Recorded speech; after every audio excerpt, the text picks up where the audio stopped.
Madrileña de 51 años, nacida concretamente el 1 de julio de 1954, es la séptima de 8 hermanos. Licenciada en Derecho, es funcionaria del Cuerpo Técnico Superior de la Universidad Complutense de Madrid. Es diputada de la Asamblea de la Comunidad desde el año 1991. Ha sido vicepresidenta de la Asamblea, delegada del Gobierno y en la actualidad es la presidenta de la Comunidad de Madrid. Republicana, liberal, agnóstica, cinéfila, le encanta la novela negra, es aficionada al Real Madrid y en ocasiones va en bicicleta a trabajar. Hoy nos recibe, nos abre las puertas de la sede de todos los madrileños, la presidenta Cristina Cifuentes. La Real Casa de Correos, sede del Gobierno de la Comunidad de Madrid, en la Puerta del Sol, es el lugar en el que hoy nos recibe la presidenta de la Comunidad de Madrid, Cristina Cifuentes. Presidenta, muchísimas gracias por recibir a las cámaras de Intereconomía Televisión y del Gatanagua. Encantada y gracias por haber venido aquí a la casa de todos los madrileños. Muchas gracias. También nos acompaña el presidente de este medio de comunicación, don Julio Ariza, que ya saludamos. Señora Ariza, muy buenas. Muy buenas, don Gonzalo, y sobre todo muy buenas, presidenta. Bueno, el otro día, señora presidenta, el día del 2 de mayo, en la celebración, en la conmemoración de esa fecha, el 2 de mayo de 1808, usted habló de la búsqueda del consenso y del diálogo, auténtica voluntad de pacto, hacía esa referencia. ¿Dónde está ese espíritu en la política nacional tras estos 4 meses que hemos perdido? Desgraciadamente parece que ha brillado por su ausencia porque los resultados electorales del 20 de diciembre lo que dijeron es que había que gobernar en minoría porque no había ningún partido con una mayoría suficiente para poder hacerlo y eso en realidad lo que significa es que hay que llegar a acuerdos y hay que buscar esos gobiernos de mayorías, pero no ha sido posible. Yo creo que no ha sido posible, entre otras razones, porque ha habido un partido, que es el Partido Socialista, el segundo partido más votado, que se ha negado a hablar, no digo acordar, se negó directamente a sentarse a hablar con el partido más votado, dando la espalda a pues, más de 7 millones de votantes, cosa que a mí me parece, y lo he dicho en alguna ocasión, que demuestra escaso talante democrático por parte del señor Pedro Sánchez, que dijo eso de que no, no y no, y no es que no, y no. Es que a mí, sinceramente, es que me parece incomprensible, no que no quiera acordar, sino que es que ni siquiera se haya querido sentar a hablar. Y si en una pareja o en un trío hay uno que no quiere hablar con el resto, es muy difícil que haya diálogo. Le iba a preguntar de quién era la culpa de esta situación de inestabilidad y de gobierno en funciones durante ya más de 4 meses y esa convocatoria adelantada. Ya nos ha dicho que es parte del culpa del Partido Socialista en este caso, pero desde los socialistas hablan o acusan al gobierno de Rajoy de inmovilismo, también reciben ataques por parte de Ciudadanos. Da la sensación de que el y tú más no nos acabamos de poner de acuerdo ni en quién es la culpa.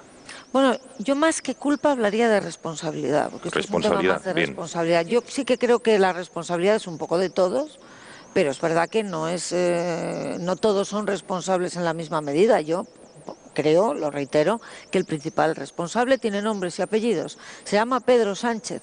Pienso que lo que él ha hecho ha sido anteponer su interés personal para perpetuarse como líder del Partido Socialista en una eventual, que va a producir, repetición de elecciones, y ha antepuesto eso al interés de España, de los españoles, incluso de otras personas de su partido. Yo creo que, por tanto, el principal responsable tiene nombres y apellidos, se llama Pedro Sánchez. Y luego, ¿qué es lo que hemos visto? Pues lo que hemos visto es que Pedro Sánchez llega a un acuerdo con Ciudadanos en un programa de gobierno que en definitiva es una enmienda a la totalidad a todo lo que ha hecho el Partido Popular, todo. Claro, pedir el apoyo al Partido Popular, que hemos sido el partido más votado, en un acuerdo que lo que supone es deshacer todo, absolutamente todo lo que ha hecho el Partido Popular, pues parece que eso evidentemente no tiene mucha garantía de prosperar. Bueno, lo de Podemos con el Partido Socialista, eso ya es casi para escribir un libro. ¿En algún momento pensó que iba a haber un gobierno en España de izquierdas o del Frente Popular o que Podemos iba a sumar a ese pacto de PSOE con Ciudadanos? ¿En algún momento lo vio que iba a ver la luz ese pacto o siempre pensó que no llegarían a un acuerdo? No, yo creía que iban a llegar. Sinceramente no quería que llegaran, porque pienso que eso además hubiera sido lo peor para España, con diferencia, pero yo creí que iban a llegar al final a un pacto, probablemente porque a mí me resulta difícil creer que la izquierda, cuando ha podido gobernar, siempre lo ha hecho, y sobre todo porque el Partido Socialista ha pactado con Podemos en todas las comunidades autónomas, excepto en Andalucía, donde gobiernan, en Extremadura, en Castilla-La Mancha, en Aragón, en Asturias, en Valencia, y a mí me resultaba muy raro pensar que en este caso no iba a ser así. Probablemente no se ha podido llegar al pacto porque han chocado dos egos terribles, Pedro Sánchez con ese afán de supervivencia, de consolidarse como líder, y luego el macho alfa que es Pablo Iglesias, que en todo este proceso lo que hemos visto es que es un líder personalista. Al final ha dejado claro que en Podemos el que manda es él, quitándose de en medio al discrepante, y sobre todo porque creo que esa negociación se ha planteado por parte de Podemos en unos términos de humillación hacia el Partido Socialista, donde no se planteaban acuerdos por programas, sino Podemos lo que quería era Ministerio de Interior, Policía y Guardia Civil, Ministerio de Defensa, el CNI, la televisión pública. Todo lo más social posible, ¿no? Ahí vamos, efectivamente. O sea, tanto hablar de los desahuciados, los que más necesitan, y luego resulta que se ha visto que lo que les interesaba era el poder real, que dicen. Yo no sé si es el poder real, pero desde luego es el control del aparato del Estado y de los medios de comunicación. Señor Cifuentes, tendremos ocasión de hablar de la herencia del PP y de cómo llegó a ese 20 de diciembre, pero en estos 4 meses, usted que siempre se ha caracterizado por ser crítica y hacer autocrítica, tanto de usted misma como de su partido, ¿qué ha hecho mal el Partido Popular en estos 4 meses? O dicho de otra manera, ¿qué podía haber hecho para intentar llegar a un gobierno? Bueno, a mí me gusta ser crítica porque yo sí que creo, pero soy crítica conmigo misma, y porque creo que es absurdo no reconocer y equivocarse, no reconocer los errores de uno, porque solamente reconociéndolos se pueden corregir. Pero sin embargo creo que en estos 4 meses el Partido Popular no tenía demasiado margen. ¿Por qué? Porque la única posibilidad que tenía el Partido Popular para gobernar, solamente una. O sea, no era suficiente que hubiéramos llegado a un acuerdo con Ciudadanos. Necesitábamos necesariamente al Partido Socialista, en forma de abstención, o dependiendo de cuál hubiera sido el resto el posicionamiento del resto de las fuerzas políticas. Entonces, yo creo que sí que ha habido voluntad por parte del Partido Popular, obviamente, de poder gobernar, habiendo sido el partido más votado, pero claro, es que cuando tú quieres llegar a un acuerdo y la otra parte ya te está diciendo que es que no se quiere sentar si quiere hablar contigo, pues verdaderamente mucho margen de maniobra no ha habido. Dentro de eso creo que hemos adoptado la única posición que cabía, que era esperar a que Pedro Sánchez pues acabara con el postureo y el engaño también, ¿por qué no decirlo?, de un debate de investidura ficticio que montó sabiendo que no iba a salir adelante, pero que le ha permitido estar en los medios de comunicación de manera permanente y teniendo el protagonismo político durante casi 4 meses. De cara al 26 de junio, ¿de verdad cree que Mariano Rajoy es el mejor candidato del Partido Popular pese a los bajos índices que tiene de aprobación entre la sociedad? No lo digo yo, lo dicen las encuestas demoscópicas y sociológicas que se hacen. ¿De verdad cree que Rajoy es el mejor activo que tiene el PP para ganar con solvencia y poder gobernar tras el 26 de junio?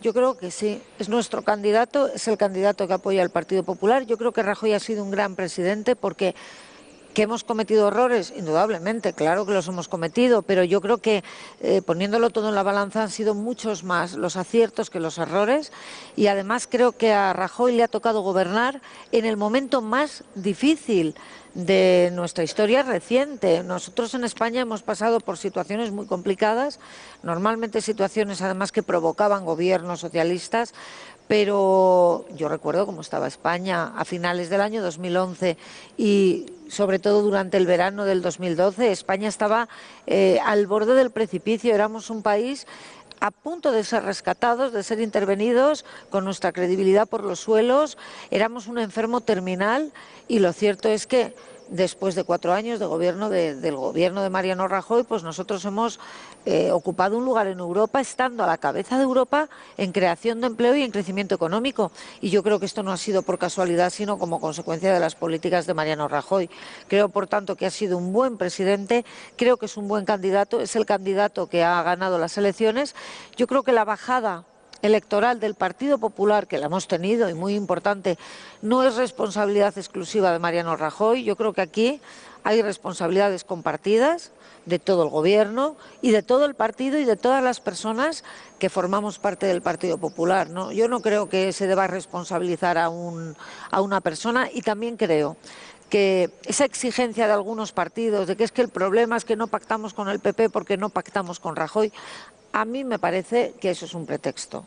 O sea, no pactarían con el Partido Popular, el Partido Socialista no pactaría con el Partido Popular, fuera cual fuera el candidato. Esa es la impresión que yo tengo. Y aunque usted tuviera la certeza de que, o la sociedad, de que cambiando la cara del candidato del Partido Popular, a los populares les iría a ustedes mejor en las elecciones del 26 de junio, ¿no cree que valdría la pena estudiar esta posibilidad de cambiar al candidato si les garantizase un mejor resultado y así la gobernabilidad? Yo esa certeza no la tengo, ni creo que la pueda tener nadie, y eso es especular, y en el terreno de la especulación pues tampoco tiene mucho sentido que nos movamos.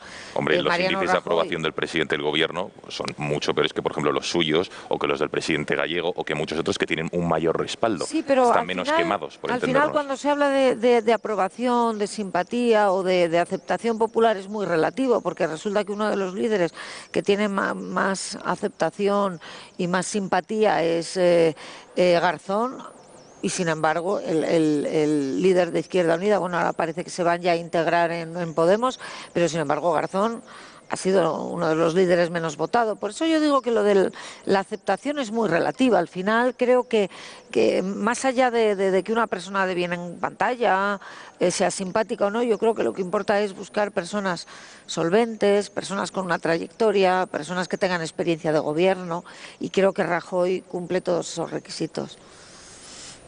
Presidenta, muchas gracias. Encantada. Un placer estar aquí. Muchas gracias, Julio. El placer mío teneros a todos vosotros y a todo el equipo aquí. Tantos años viéndola a usted madurar políticamente, y está hecha usted ya toda una presidenta. Y lo que le queda. La hemos visto sufrir incluso en algún episodio traumático, como somos los dos motoristas. Y hemos... Para todos los telespectadores, yo les estaba diciendo tanto a Julio como a Gonzalo, que son motoristas, que hay que tener mucho cuidado con la moto. Y a todos los motoristas que nos estén viendo... Que ahora mismo acaba de producirse un desgraciadísimo accidente, y que están muriendo muchas personas, sobre todo jóvenes, ¿no? Hay que tener mucho cuidado con la moto. Yo he llegado a la conclusión de que hay un punto en el que los conductores de automóviles no hay visibilidad para... Yo me he caído un par de veces. El problema es que el motorista, cuando nos caemos, el parachoque somos nosotros, entonces hay que extremar la precaución, eso no está de más. Mi pequeña ventaja es que mi parachoques ha ido creciendo con los años. Es usted de buena madera, don Julio. Doña Cristina, estuvimos hace muy poco con Manuela Carmena.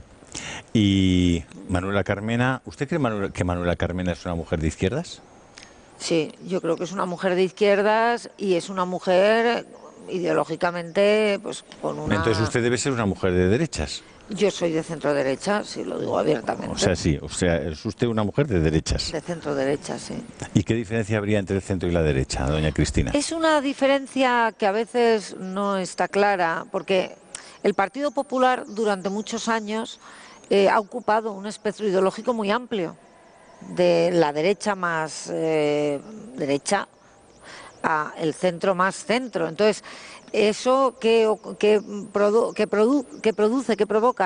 que efectivamente nosotros, pues al tener un espectro ideológico tan amplio, no me refiero solo entre los votantes, que por supuesto, sino también dentro del propio Partido Popular, los militantes del Partido Popular, pues hay gente que es más conservadora, gente que es menos conservadora, gente que es más liberal, y eso a veces, pues es verdad que produce debates internos y también a veces produce discrepancias sobre algunas cuestiones, precisamente porque pues representamos a un espectro ideológico. Vamos al tema de los debates internos, que me parece muy interesante. Pero antes de entrar en eso, yo creo que dentro de nosotros, dentro del Partido Popular, esos debates se producen, pero creo que la diferencia con una persona, con todo el respeto, y que además yo personalmente se lo tengo porque me parece una buena persona, lo digo de corazón, y yo además la tengo cariño y respeto, pero Manuela Carmena es una mujer de izquierdas, ahí no hay ningún tipo de matiz. Eso no quita incluso que yo pueda tener algunos puntos de acuerdo y que las personas que militamos en el Partido Popular podamos coincidir en algunas cosas, que por supuesto coincidimos. Yo estoy de acuerdo en su análisis, doña Cristina.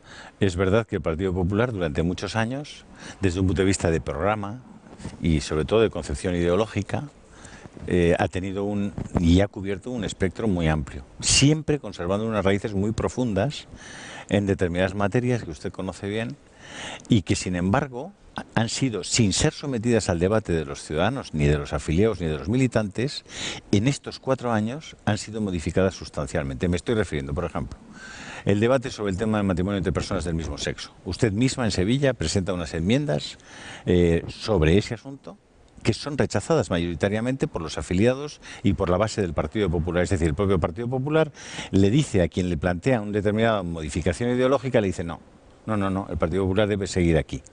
En los últimos 3 años no ha habido un congreso en el Partido Popular, cuando los estatutos, en su artículo me parece 32, prevén que deba realizarse un congreso del partido. No se ha producido, llevamos más de 1 año y medio de retraso de ese congreso y sin embargo no hay una sola voz que, apostando por la nueva política, como podría ser la suya, le esté diciendo al presidente del partido, digo, ya va siendo hora de que hagamos un congreso. Ni siquiera le están diciendo, oye, hay unas nuevas elecciones, hemos fracasado, no como usted, que ha tenido un encuentro con otro partido, ha sido capaz de pactar y es usted ahora presidenta de la Comunidad de Madrid. Sin embargo, el actual presidente del Partido Popular no ha sido capaz de llegar a esos pactos, pero tampoco es capaz de someter a su propio partido, ni a sus militantes, ni a sus afiliados, cuál es su opinión sobre ese asunto. A mí me gustaría que desde esa concepción que usted tiene y de ese talante de diálogo que usted tiene sobre la nueva política, también valore en qué medida puede seguir un presidente del gobierno y un presidente del partido sin celebrar ni siquiera un congreso al que está obligado y sin someterse tampoco a unas primarias para ver si él es el candidato más adecuado para intentar que esos 123 o 122 escaños pudieran ser 140 o 150. Bueno, es verdad que nosotros teníamos que haber celebrado un congreso nacional y no solo un congreso nacional. La estructura que tenemos es primero congreso nacional y luego a partir de ahí congresos regionales y congresos provinciales. Es verdad también que no lo hemos celebrado el Congreso Nacional por una circunstancia. Normalmente los congresos se suelen supeditar a la celebración de elecciones y es verdad que tanto el año 2015 como ahora, lo que llevamos de año 2016, pues ha sido un año. En 2015 tuvimos elecciones autonómicas, elecciones municipales. En 2015 también tuvimos las elecciones generales con el resultado que ya conocemos y parece que no tenía mucho sentido celebrar un congreso previo y en todo caso la Dirección Nacional ha decidido que ese congreso nacional se va a celebrar una vez que ya haya un gobierno conformado. Yo estoy convencida que después de las elecciones del 26 de junio, pues ya no hay mucho margen, sea cual sea el resultado, porque verdaderamente ese proceso de renovación se tiene que celebrar. Respecto a la forma de elegir a nuestros candidatos, nosotros tenemos un sistema que puede gustar, puede no gustar, y es verdad que además dentro del Partido Popular hay opiniones diferentes, pero tenemos un sistema que es democrático, porque lo hemos elegido los militantes en nuestros congresos, en los estatutos, que es el sistema por el cual los candidatos los elige. Los mismos estatutos que dicen que tiene que haber un congreso cada 3 años, doña Cristina. Pero acabo de explicar cuál es la razón por la cual nosotros no hemos celebrado todavía ese congreso. En todo caso, hay que diferenciar, yo creo, entre lo que son elecciones internas de partido, de presidentes provinciales, regionales, nacionales, de la elección de los candidatos. Respecto a la elección de presidentes o cargos internos, en algunas ocasiones ya hemos celebrado esas elecciones mediante primarias abiertas a los militantes, lo hemos hecho en Galicia, con Núñez Feijóo, lo hemos hecho en País Vasco, lo hemos hecho en Baleares. Se hizo en Nuevas Generaciones. Yo me he comprometido, ahora soy presidenta de la gestora en Madrid, y me he comprometido a que el próximo congreso en Madrid, yo no sé si me voy a presentar o no, pero va a ser abierto para que cada militante pueda ir allí con su voto a elegir a quien quiera. Y me he comprometido también a que en Madrid, en las próximas elecciones, los candidatos, no solamente el candidato a la Comunidad de Madrid, sino los candidatos a los grandes municipios, en Madrid, que tenemos unos cuantos, también sean elegidos mediante elecciones primarias abiertas. Yo sí creo que tenemos que ir dando pasos, abriendo el partido cada vez más a la militancia, porque la militancia al final no puede ser solamente esas personas que van cuando hay elecciones a los colegios electorales a ser interventores y apoderados. Yo lo creo de corazón, que una de las cosas que diferencia al Partido Popular de otros partidos es que tenemos una maravillosa militancia. Son personas que trabajan. Yo ayer mismo estuve en un distrito, estoy estos días visitando los pueblos y los distritos de Madrid. Es que te das cuenta que tenemos una cantidad de gente que están trabajando en las peores circunstancias sin esperar nada a cambio.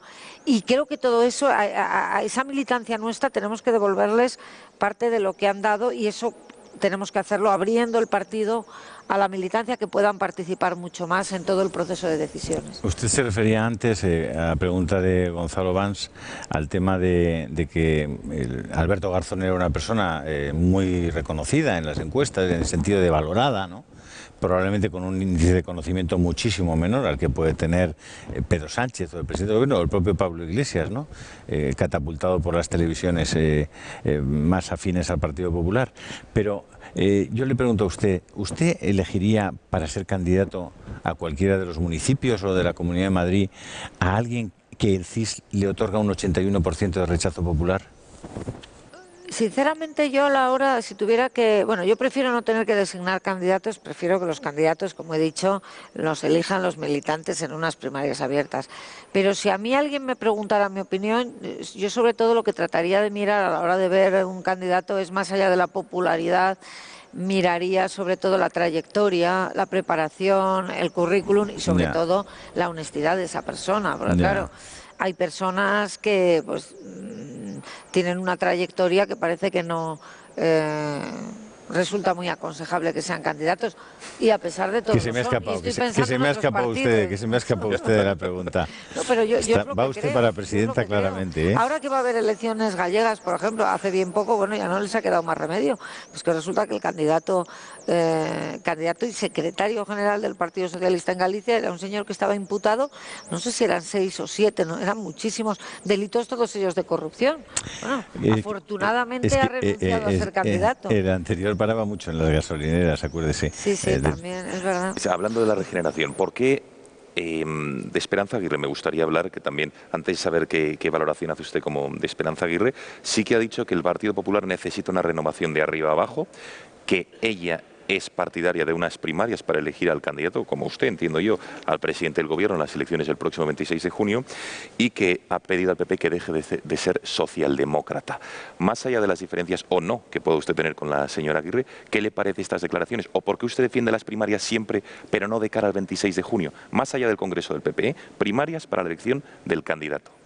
Primero, yo defiendo primarias para la elección de candidato, pero es que creo que en esta ocasión nosotros nos tenemos que regir por nuestros estatutos que establecen otro sistema, y francamente yo no veo que hubiera un margen de tiempo razonable para cambiar el sistema, no lo veo. Respecto a las críticas de Esperanza Aguirre, yo respeto siempre muchísimo las opiniones de Esperanza Aguirre, porque es una persona a la que respeto enormemente, porque creo que ha tenido una trayectoria política importantísima. Ella lo ha sido prácticamente todo en el Partido Popular, y creo que ha hecho muchas cosas, y muchas cosas muy buenas, tanto en su etapa de ministra, como de presidenta del Senado, como de presidenta de la Comunidad de Madrid, lo creo de corazón. Ahora bien, ella critica un sistema de elección de candidatos que es el mismo que se le ha aplicado a ella y a mí para la elección. Es decir, Esperanza Aguirre fue elegida candidata al ayuntamiento, igual que lo fui yo a la Comunidad de Madrid, por el mismo sistema que Mariano Rajoy ha sido elegido candidato al gobierno de España. Por tanto, yo esa crítica no la termino. Entiendo que ella pida primarias, igual que las pido yo, pero... Gonzalo, la presidenta ya nos ha dicho que esto a partir del 26J tiene que cambiar, pero hasta el 26J aquí no se toca nada, creo que sí. ¿no?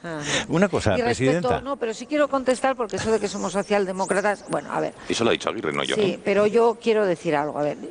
Hombre, sociales y demócratas sí. Sí, nosotros siempre hemos criticado mucho a la izquierda, y Esperanza Aguirre la primera, porque nos daban carnés de demócrata, que era una cosa completamente indignante que viniera a la izquierda a repartir los carnés de demócratas. Bien, yo espero que mi queridísima Esperanza no cometa el error de repartir ella los carnés ideológicos de... tú socialdemócrata, tú liberal, o sea, los carnés, ¿quién los da? Yo creo que no los tiene que repartir nadie. Yo creo que nosotros, y lo hemos dicho al principio, tenemos un espectro ideológico amplio, somos un partido de centro-derecha con determinados principios, pero yo, por ejemplo, a mí no me puede llamar socialdemócrata por hacer política social. Es que yo creo que la política social no es patrimonio de la izquierda, ni muchísimo menos, ni muchísimo menos. Y entonces yo estoy llevando a cabo en lo económico una política que creo que es la que interesa a la Comunidad de Madrid, que es una política de ayuda y de fomentar la creación de empleo, que es la prioridad, de hacerlo además favoreciendo a los emprendedores, a los empresarios, a los grandes o pequeños empresarios, que son los que generan trabajo, y sobre todo una política de impuestos que consiste en que los impuestos tienen que ser recaudatorios pero no confiscatorios. Es que en la Comunidad de Madrid, que es la comunidad que menos fiscalidad tiene, no hay impuesto de patrimonio, el impuesto de sucesiones y donaciones está bonificado al 99% para las transmisiones entre padres e hijos y entre cónyuges, tenemos el impuesto sobre la renta en el tramo cedido más bajo. Y ese es el camino, eso no es hacer una política socialdemócrata. Y tampoco es hacer una política socialdemócrata ofrecer unos buenos servicios públicos, que es la obligación de todos los gobiernos, una buena sanidad pública, una buena educación y tener servicios sociales. Yo creo que pensar en aquellas personas que lo están pasando peor no es ser socialdemócrata, es tener humanidad y tener sentido de Estado. Y a mí me han nombrado presidenta para sacar la Comunidad de Madrid adelante, pero para no dejar a nadie atrás. Y yo, desde luego, no me voy a olvidar de los que menos tienen, no lo voy a hacer. Por eso hemos bajado las tasas universitarias un 10%, por eso hemos bajado un 20% en los precios de las escuelas infantiles y por eso hemos aprobado el abono transporte joven, que yo creo que es una medida que está ayudando a muchísimas familias. No hablo de los jóvenes, que también, hablo de las familias, que somos al final los que costeamos esas cosas. Está ayudando esa medida a muchas familias a poder llegar a fin de mes. Eso no es ser socialdemócrata, ni mucho menos. Siendo, no sé si es usted socialdemócrata o no. Para nada. Yo creo que es usted de centro-derecha, sí, pero que tiene un poquito abandonada la derecha. Y le pone más cariño al centro usted. No sé, es como su niño favorito, el centro. Yo nunca he sabido qué es el centro.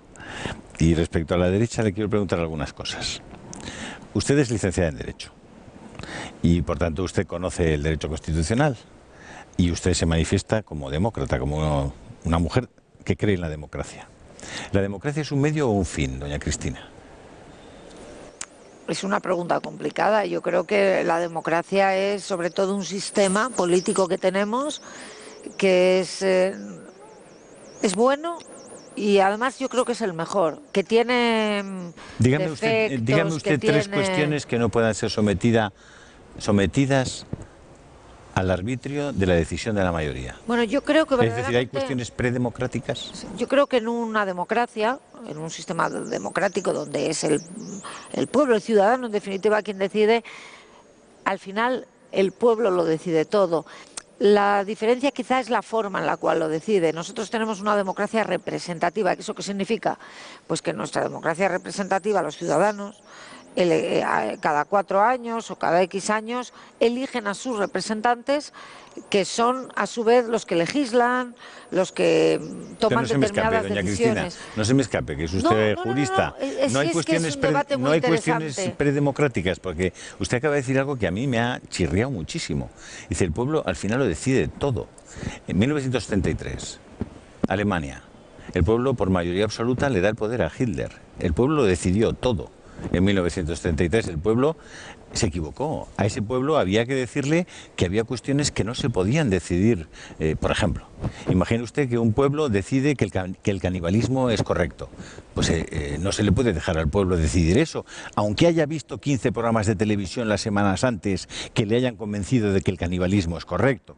Es decir, doña Cristina, seguramente usted y yo coincidiremos, usted desde el centro y yo desde la derecha, en que hay cuestiones que no pueden ser sometidas a la mayoría. ¿Por qué? Porque son predemocráticas. Es decir, la democracia sirve para organizar algunas cosas, pero hay cosas que no pueden ser organizadas democráticamente. democráticamente. ¿En eso está usted de acuerdo? Claro, pero claro, es que para eso nosotros estamos dentro de una organización que es supranacional, con instituciones europeas, incluso otras mundiales, donde efectivamente hay unas normas de convivencia en las sociedades occidentales. Son las más avanzadas, sobre todo si lo ponemos en comparación con otras sociedades donde hay principios, esos países donde está permitida, por ejemplo, la ablación. Estamos acercándonos completamente. Sí, yo creo que no es tan diferente, es una forma de explicarlo. Usted está empezando a hablar de la Declaración Universal de los Derechos Humanos del 49. Ese tipo de cosas. A lo que yo me refiero es que dentro de eso, y yo por supuesto, dentro de nuestro entorno occidental, nosotros somos, en toda Europa, somos países con una tradición además judeocristiana, mayoritariamente, con unos valores que son comunes. Luego, pues evidentemente hay gobiernos que legislan en un sentido, en otro, pero nosotros tenemos unos valores comunes que son los que yo defiendo. Y dentro de esos valores comunes, que yo eso no los cuestiono en absoluto, porque yo me siento tremendamente afortunada. Yo a veces se lo digo a mis hijos, qué suerte habéis tenido, a pesar de todos los problemas de haber nacido en un país como España. Y vemos lo que está ocurriendo en otras partes del mundo. Mientras hay países y sociedades que vamos avanzando en los derechos humanos y en sociedades cada vez pues que dan bienestar a sus ciudadanos, hay otros países que desgraciadamente están retrocediendo en otras partes del mundo. Pero dentro de eso, lo que yo me refiero es que nuestro sistema es un sistema de democracia representativa. Lo digo porque ahora hay partidos que parece que quieren cambiar eso por una democracia asamblearia. Yo recuerdo, por ejemplo, cuando el 15M salía a la calle y resulta que es que la voluntad de unos pocos pretendía suplir la voluntad mayoritaria de los ciudadanos. Eso no puede ser. A mí, ¿qué me preocupa de Podemos? Me preocupan muchas cosas. No tendría tiempo posiblemente para enumerarlas, pero sobre todo me preocupa una, por personalizarlo. El referéndum revocatorio, es decir, la posibilidad de que mediante la organización de un referéndum asambleario, o no se sabe cómo, porque como ellos organizan cosas por internet, que al final no se sabe quién vota, si puede votar una persona 2 veces, no se sabe. Pero me preocupa la posibilidad de que utilicen ese tipo de sistemas para tomar decisiones que nos afectan a todos. Yo creo en nuestro sistema democrático, que es verdad que tiene defectos, seguro, pero creo que de todos los sistemas posibles, sinceramente nuestro sistema democrático es el mejor. Y por eso creo que todos nosotros lo tenemos que defender con uñas y dientes. A Manuela Carmena le molestó mucho cuando le dije que el aborto era matar bebés. Se puso muy, muy incómoda y se enfadó un poco. Y incluso exigió que no siguiéramos hablando de ese asunto. Y usted ha recurrido ahora al marco en el que nos estamos moviendo políticamente, que es el marco de la civilización occidental. Probablemente usted, como buena licenciada en Derecho, recordará la Bill of Rights de 1689, o la Declaración Universal de los Derechos de Virginia, o la Constitución Americana, o la Declaración de los Derechos de la Revolución Francesa, o la Declaración del 48 de las Naciones Unidas, inspirada por el humanismo cristiano, o la propia convención que tiene firmado el Estado español sobre los derechos del niño. Esa convención, que me he permitido traerle usted aquí, dice, considerando que, firmada por el Estado español y por todas las naciones civilizadas a las que usted ha hecho referencia.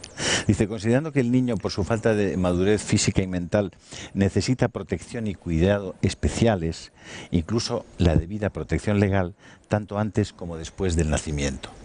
¿Cómo interpreta la presidenta de la Comunidad de Madrid que el niño deba ser protegido antes como después del nacimiento? Yo estoy absolutamente a favor de la vida, absolutamente a favor de la vida, pero el aborto es algo que existe y existe en todos los países, y todos los países de la Unión Europea lo tienen regulada de una manera o de otra. De hecho, de los 27 países de la Unión hay 6 que lo tienen regulado con leyes de plazo, otros con leyes de supuesto. ¿Cuál es el problema? Que al final es un tema complejísimo y, como decíamos hace un rato, que afecta a las convicciones personales. Yo creo que hay que legislar intentando de alguna manera que no se abran heridas. Y yo aquí sí quiero hacer un reproche concreto al gobierno socialista, que modificó una ley que sería mejor o sería peor, pero ahí estaba, y era una ley que, bueno, había sido aceptada por una mayoría de la sociedad española, digámoslo así. No el Partido Popular, que la votó en contra. Bueno, votó en contra, pero luego, sin embargo, y le presentó un recurso de inconstitucionalidad. El presidente Aznar la mantuvo, a pesar, no la cambió. Pero ¿qué ocurrió? Que Zapatero la modificó No, ustedes tienen, introduciendo además Julio, la posibilidad de que abortaran las menores de 16 años, que yo creo, y lo he dicho muchas veces, que eso es una cosa completamente disparatada. Y el Partido Popular lo que ha hecho ha sido modificar ese aspecto. Sabiendo que se haga lo que se haga en este tema, siempre va a haber muchas personas que van a estar completamente en contra, precisamente porque afecta a cuestiones morales, si yo lo entiendo, pero hay que entender que la sociedad española es una sociedad muy compleja, muy variada, donde pues prácticamente cada persona tiene una opinión diferente. Y yo creo que la responsabilidad de un gobierno es intentar legislar para la mayoría sin abrir demasiadas heridas. Yo no voy a entrar en un debate con la presidenta de la Comunidad de Madrid, que tiene mucha más autoridad y mucho más conocimiento que yo sobre todas estas materias. No, yo le he visto a usted con en una fotografía muy chula, con un señor que se dedica a proteger a los cachorros de perro. Y usted se puso una camiseta que pone... sacrificios cero. Vamos a mostrarse a la presidenta, que la recordará perfectamente. Sí, el refugio. Yo he pedido que me traigan una camiseta de aborto cero, presidenta, y la tengo aquí.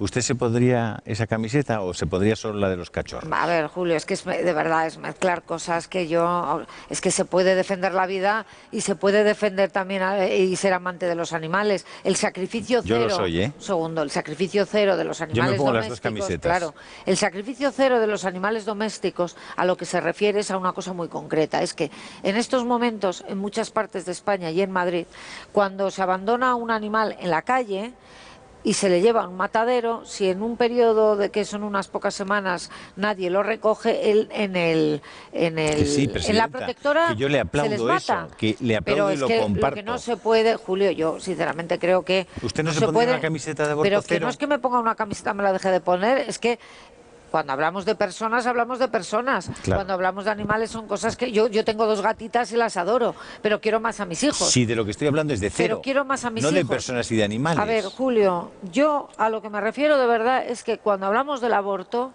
estamos hablando de algo, ojalá, de verdad, ojalá tuviéramos la solución a este problema. Ojalá en España verdaderamente fuéramos capaces, toda la Cambio de sociedad tercio, española. presidenta. Pero es que es una realidad ¿Está usted de acuerdo con la objeción de conciencia? Yo estoy de acuerdo, y lo he dicho, que en algunos temas, algunos muy concretos... El aborto. ¿Un médico puede objetar de conciencia para...? Yo creo que en el tema de aborto sí que tiene que haber objeción de conciencia, igual que creo que cuando en un Parlamento se debate sobre el aborto, los diputados deberían de tener la libertad de poder votar en conciencia. Pero creo que la libertad en conciencia se da en el aborto y en muy poco, en la eutanasia y poco más. O sea, en temas que, como digo, realmente, bueno, pues son temas que afectan a la vida y que afectan a los sentimientos religiosos y morales. No siempre religiosos, pero también morales de una persona. Por tanto, ¿acepta usted la posición de sus 3 diputados que no votaron a la ley de transexualidad en la Asamblea de Madrid? No era la ley de vientres de alquiler. Bueno, a ver, no hemos votado en la Asamblea de Madrid ninguna ley a favor de la gestación subrogada. Digo gestación subrogada, no vientres de alquiler, porque yo no estoy a favor de los vientres de alquiler. O sea, precisamente lo que nosotros pedíamos era que si había una práctica de este tipo, no fuera bajo ningún concepto un intercambio comercial, es decir, que no hubiera dinero por medio. Primero, lo que nosotros estábamos votando en la Asamblea de Madrid no era una ley, estábamos pidiendo que el Congreso legislara sobre la materia. ¿Por qué? Porque esto se está produciendo. Es decir, ahora mismo, cuando una pareja, y además el 80%, lo digo porque se han utilizado datos incorrectos, no aquí, sino en este debate, el 80% de las parejas que recurren a la gestación subrogada son parejas jóvenes, heterosexuales, la mayoría, que no pueden tener hijos por incapacidad médica, porque en estos momentos la ciencia no ha avanzado lo suficiente para que lo puedan tener.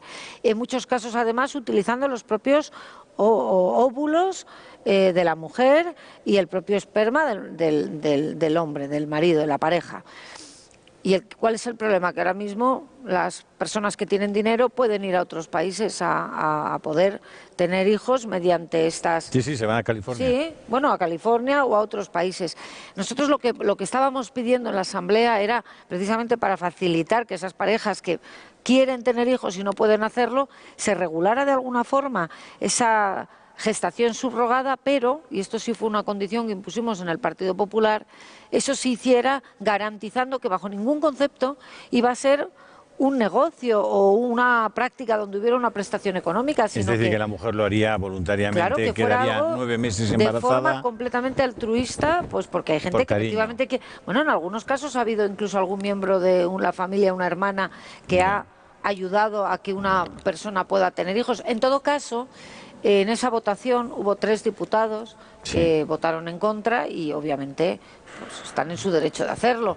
Y votaron en contra y no ha pasado absolutamente nada. Correcto. Más allá ¿No de se que les va a multar? Bueno, nosotros tenemos un reglamento en el grupo parlamentario donde cuando hay un diputado en ese tema o en cualquier otro que vota en contra del grupo o que no vota o que llega tarde a la votación, pues hay una sanción económica. Ahí no se aplicaría la objeción de conciencia, desde su punto de vista. Yo sinceramente creo que no, porque no es un tema que tenga que ver con quitar la vida o no, es que por eso lo quiero diferenciar claramente del tema del aborto, porque aquí de lo que estamos hablando es Pero un médico de la Seguridad Social sí puede negarse a realizar un aborto. Yo creo que la objeción de conciencia para los médicos tiene que facilitarse porque efectivamente es un tema que afecta... ¿Son los padres los últimos depositarios de la responsabilidad de educar a sus hijos?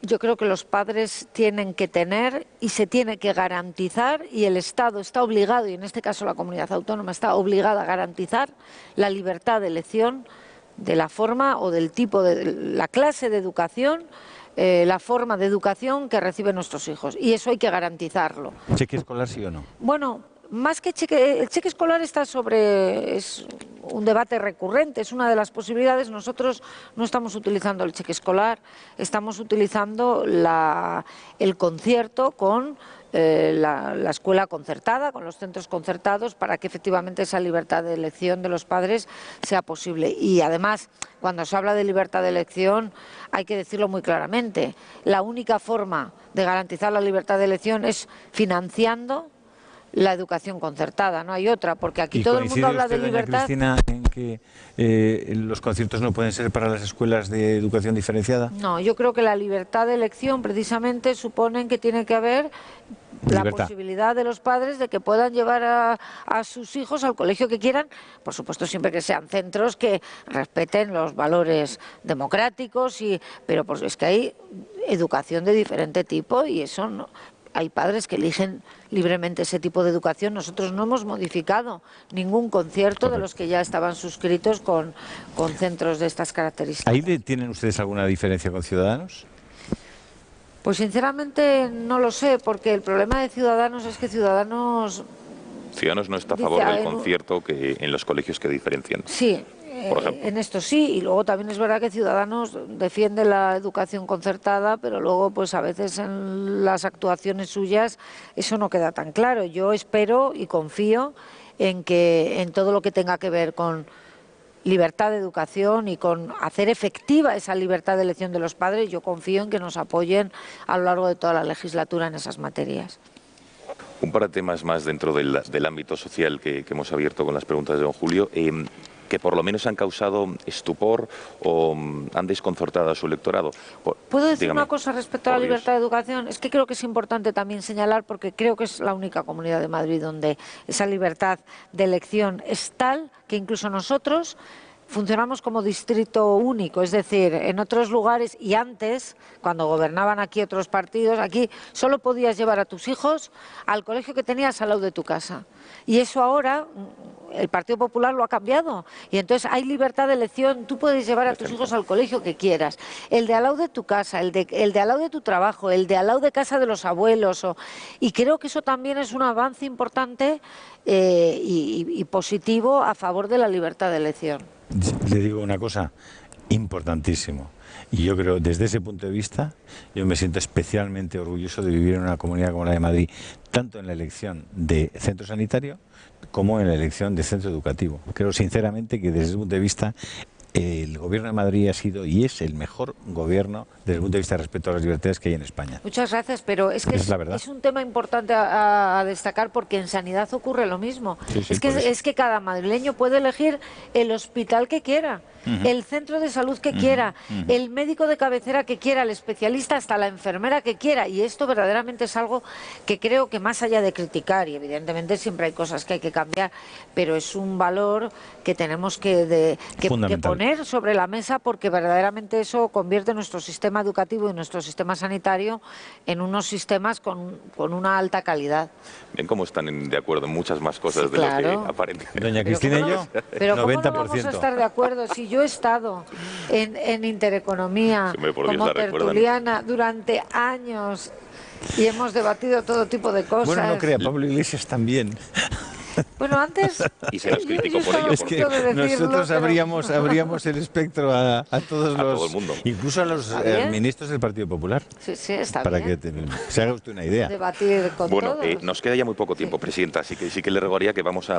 le decía, dos cuestiones polémicas en su electorado, que ha sido, en primer lugar, esa ley, por llamarlo de alguna manera, de transexualidad, donde, entre otras cosas, en los colegios, por ejemplo, se permite que a menores de edad, niños incluso de 12 años, se les dé incluso inhibidores hormonales cuando tengan etapas de indecisión sobre su sexo. Esto ha desconcertado claramente a su electorado. ¿Por qué abrir este melón y regular una cosa que es absolutamente minoritario en la población? Bueno, nosotros en el programa electoral llevábamos dos compromisos. Un compromiso que era precisamente regular, hacer una ley pues para permitir la integración de las personas que son transexuales, igual que llevábamos otra ley precisamente para favorecer y eliminar la existencia de determinados comportamientos que existen todavía en los colegios y en determinados ámbitos a las personas que son homosexuales. ¿Cuál es el problema? ¿Qué es lo que está ocurriendo? Que nosotros presentamos un proyecto además que estaba muy estudiado, muy trabajado, que lo habíamos hablado pues con determinados colectivos, con médicos, pero no tenemos mayoría en la Asamblea de Madrid, y el proyecto original que nosotros presentamos, que como digo era un proyecto que sobre todo habíamos acordado con la comunidad médica, que es, a mi modo de ver, ciertamente es quien debe de opinar sobre la cuestión de... Bueno, con el colegio se había hablado, pero se había hablado sobre todo con organizaciones, con personas... ¿Conoce usted el informe del Colegio de Pediatras norteamericano de hace no lo conozco, escasamente 20 días? Pero nosotros precisamente lo que marcábamos en nuestro proyecto es que cuando había un caso de transexualidad, la decisión que primaba era la médica por encima de la propia decisión del niño o la niña, porque...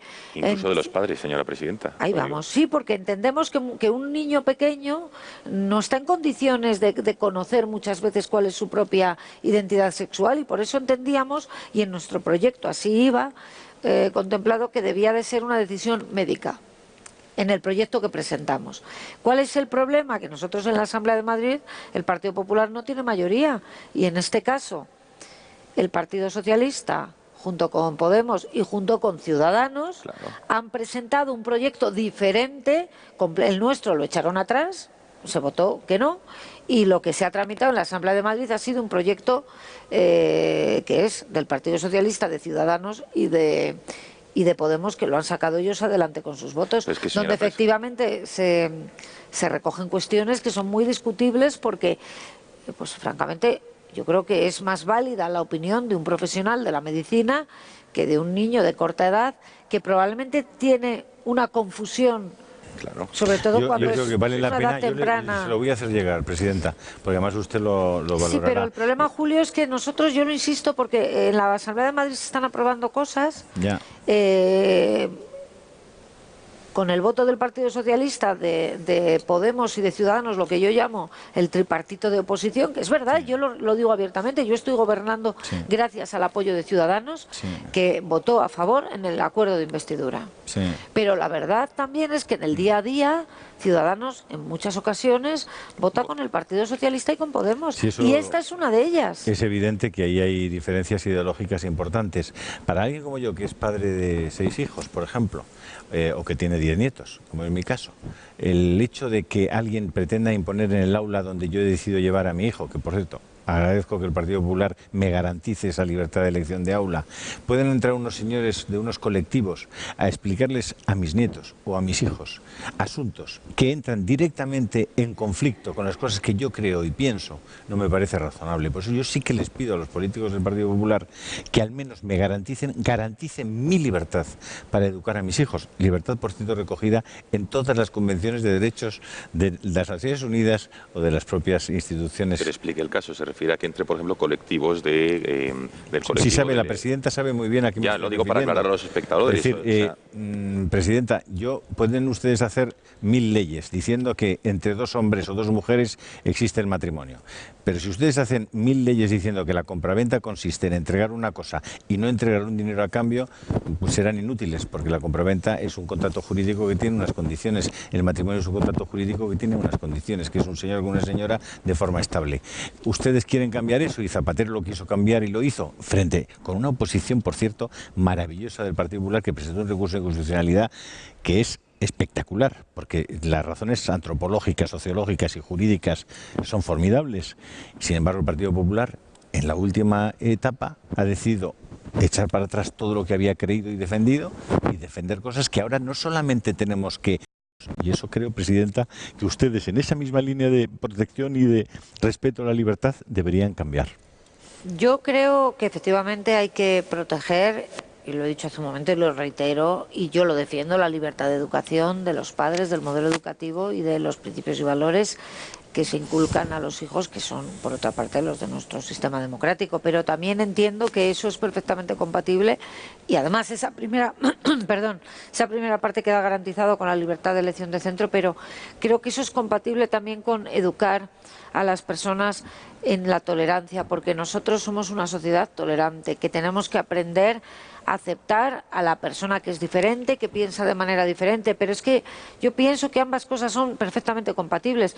Creo además que la sociedad española en términos generales es una sociedad bastante abierta, sí, que puede pensar en unas cosas de una forma, pero que acepta de una manera absolutamente razonable a las personas que piensan de manera diferente. Y creo que ese es el camino, y creo también que esa es la obligación de las administraciones. Pero es exactamente lo que yo le estaba planteando, presidenta, que tengan la tolerancia con los que no pensamos así, de que podamos educar a nuestros hijos. Si yo lo que pido es esa tolerancia, que no me están dando a mí, yo sí la doy. Pero nosotros, a los que pensamos de esta manera, no nos la dan. Nos dicen, no te vamos a imponer las cosas que nosotros creemos. Y que no creían ni nuestras abuelas ni nuestras tatarabuelas, ¿no? Entonces, esa tolerancia también para los que no pensamos así. Bueno, recta final, ya quedan apenas menos 10 minutos, señora presidenta. Ya rápidamente, por mezclar algunos asuntos. ¿Cree que Mariano Rajoy va a ser presidente del gobierno con los votos de Ciudadanos? Lo digo porque el otro día ha sido muy comentado, ni se saludaron el pasado en la recepción que usted dio aquí en esta sede del gobierno madrileño. Bueno, la verdad es que el otro día en la recepción del 2 de mayo aquí no se podía prácticamente dar un paso. ¿Pero notó tensión en el ambiente? No, tensión no. Lo que pasa es que es verdad que había muchísima gente. De hecho, yo no pude saludar. Pensaba incluso haber estado en la entrada saludando, pero es que fue una avalancha de personas que vinieron, cosa que agradezco muchísimo a todas las que vinieron, también a las que no pudieron.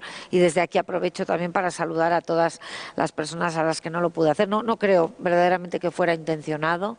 Simplemente pues no se encontraron. Yo hubiera preferido, lógicamente, que se saludaran. Pero usted sí saludó al señor Rivera. Sí, yo sí saludé a Albert Rivera, y además es una persona a la que tengo no solamente mucho cariño personal, sino también mucho respeto personal, profesional. Yo no puedo, ni voy a decir nunca una mala palabra sobre él, porque es una persona a la que tengo muchísimo aprecio desde hace mucho tiempo, y yo le tengo, como digo, le quiero mucho. Entonces, a mí me hubiera gustado que ellos se saludaran.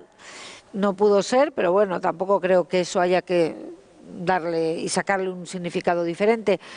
Yo estoy segura, y espero aquí no confundir mis deseos con las posibilidades, pero yo creo que si en las elecciones del 26 de junio el Partido Popular somos capaces de mejorar un poco, ligeramente, o si es más mejor, pero si somos capaces de poder mejorar un poco nuestro resultado, y si Ciudadanos también puede mejorar un poco su resultado, yo creo que la alianza natural, el pacto natural, debería ser un gobierno del Partido Popular apoyado por Ciudadanos, como ocurre en la Comunidad de Madrid. Con otro candidato, presidenta, que no fuera Mariano Rajoy, ¿podría mejorar el PP sus expectativas electorales? Por ejemplo, con una candidata. Yo creo que eso es completamente implanteable en estos momentos, porque nosotros tenemos un candidato que es Mariano Rajoy y tenemos que apoyarle porque es nuestro candidato. Un candidato autoproclamado.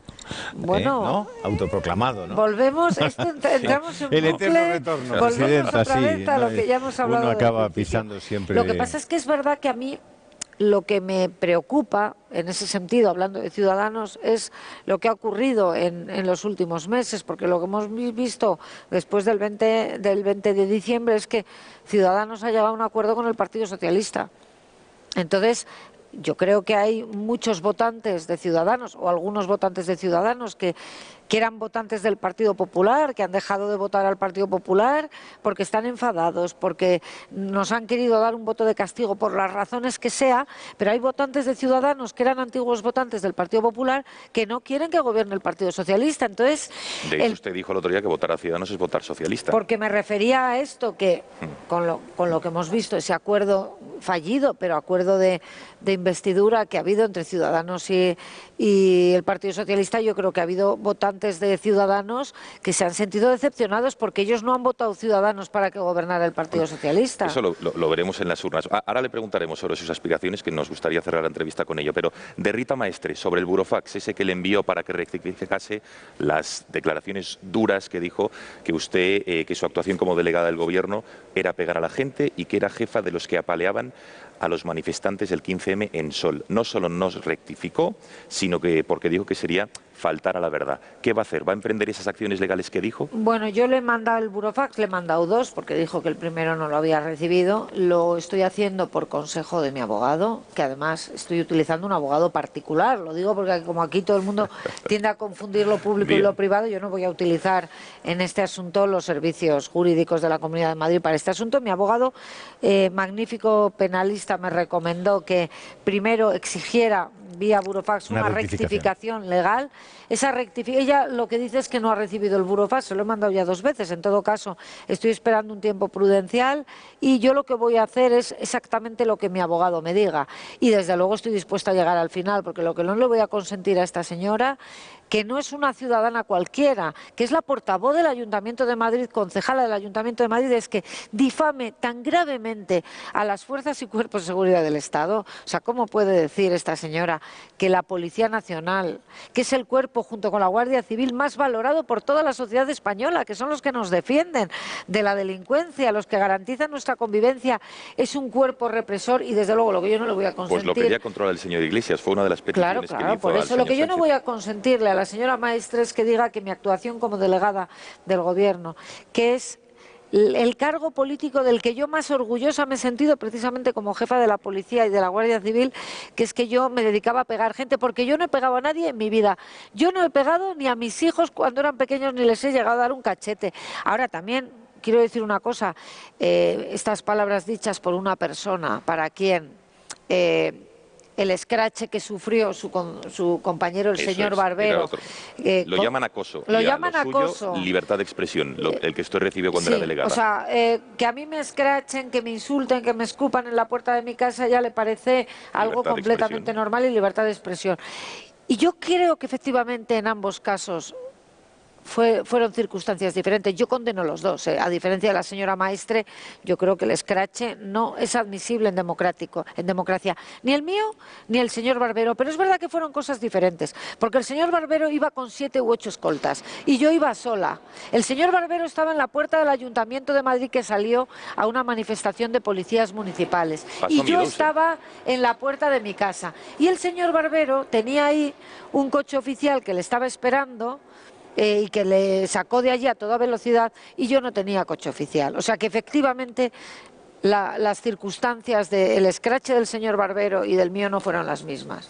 Bueno, ¿qué me dice? Ya un par de temas más. Como sabe, no sé, se ha retirado del Hospital 12 de Octubre una placa donde dice textualmente: esta residencia general de la Seguridad Social fue inaugurada el día 2 de octubre del 73 por su excelencia el jefe del Estado, don Francisco Franco Bahamonte, siendo ministro de Trabajo el excelentísimo señor don Licinio de la Fuente y de la Fuente. ¿Por qué ha retirado su gobierno o su Consejería de Sanidad, en este caso, esta placa? La Consejería de Sanidad lo ha retirado. Yo pregunté esta cuestión como consecuencia de un procedimiento contencioso administrativo que había abierto y se ha tenido que retirar como consecuencia del mismo y en cumplimiento de esa ley de memoria histórica que está vigente, que puede gustar, puede no gustar, pero que está vigente y por tanto esa placa se ha retirado. Dos últimas cuestiones, una tuya, Julio, y una mía, y concluimos. ¿Está de acuerdo con esa ley?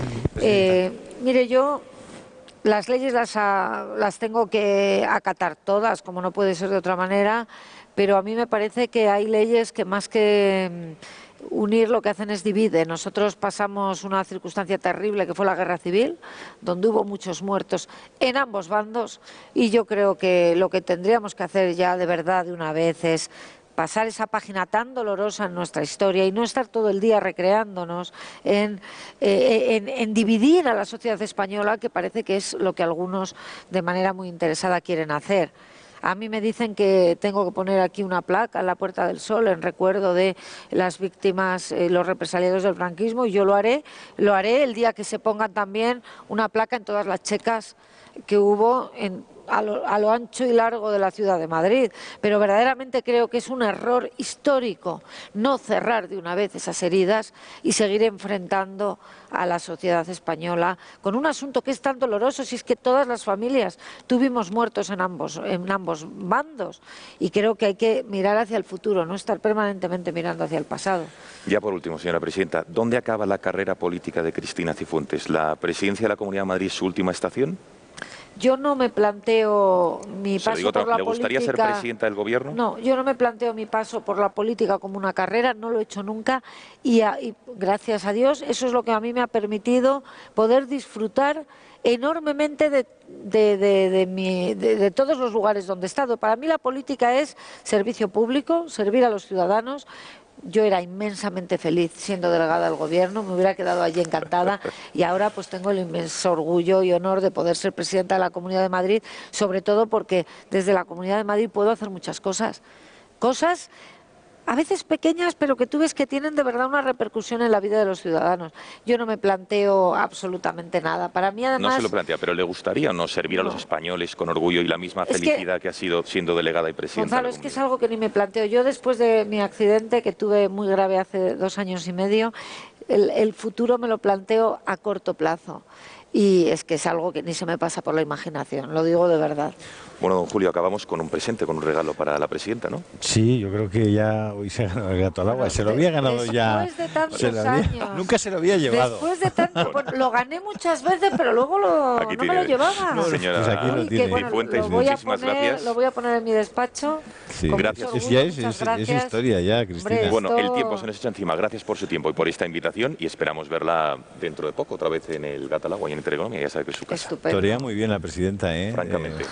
Decían de Carmena, pero... efectivamente.